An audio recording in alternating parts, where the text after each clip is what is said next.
I feel that almost everyone requires what we call as positive strokes. A sort of feeling that, I am wanted, I am appreciated, I am acknowledged. There may be very few people who are so self-centered and so egoistic maybe to whom it doesn't matter what other people say. But barring such people, almost everybody, right from a small child to a very old grandfather, from a very ordinary poor person to the richest and the most reputed person, every one of us sometime or the other has this need that we must be appreciated, we must be acknowledged and things of that sort. Unfortunately, what happens is that many a time, because of this need, some unscrupulous people try to take advantage and flatter. Flattering is telling somebody something which is not really true, just to get some mileage out of him or for whatever may be the reason. But let's understand that most of us can make out when somebody is flattering and when somebody is saying something genuinely nice. So now let's come to what positive strokes are. Positive stroke is an identification, acknowledgement and appreciation of something good in that human being. It could be a general characteristic, like you're a very helpful person, you're very nice, and you have a good smiling face or anything of that sort. Or it could be something very specific.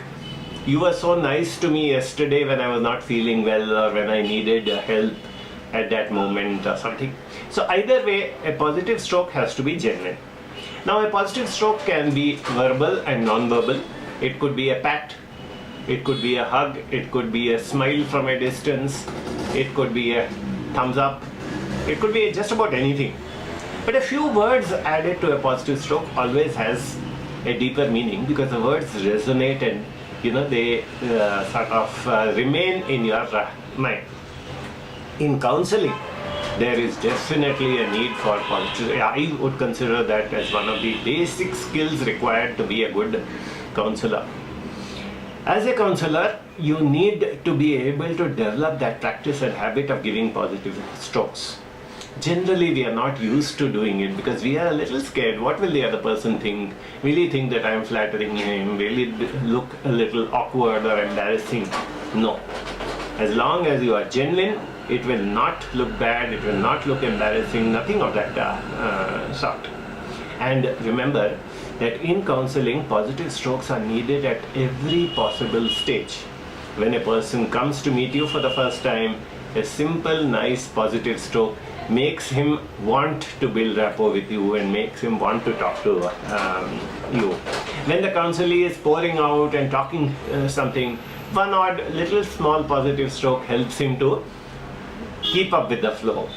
If he gets stuck when he is talking and he doesn't know what to do, a positive stroke saying that, so far you explained very nicely to me. It's good to see that despite all that you are going through, you are still having a smile on your face. These are the type of positive strokes which help a person to overcome when he is stuck and when he wants to again proceed with his talk. Similarly, when the person ends his whatever he had to tell you, that's another time when the person needs some positive strokes as a sort of winding up process. Then when you're closing a session, for example, when you're letting the person go, leave him with a positive stroke that remains as a very positive thing in his mind, something for him to carry home or take home, as we say. Positive strokes are very important when you're doing goal setting with the counselee, when you're helping the person to actually take some decisions or move ahead in life or something of that sort. That's when, if you give him that reinforcement that yes, you are capable of doing things, you will find that the person will become more determined, more motivated to set whatever goals and work towards them. And then, of course, leave a person with positive strokes when you are winding up a counseling process. When you want to empower the person and let him loose and say, okay, now that you overcome whatever issues you had come with, move on in life, have a nice time, be good, and then I'm always there for you. That is a time when a final positive stroke leaves him with a very warm feeling that yes, I have found a very true, genuine friend whom I can always come back to, but I am capable enough of running my own life and I shall proceed. This is what we shall see practically by some very small, very simple demonstrations which will drive home the point to you as to what positive strokes are and how they can be given.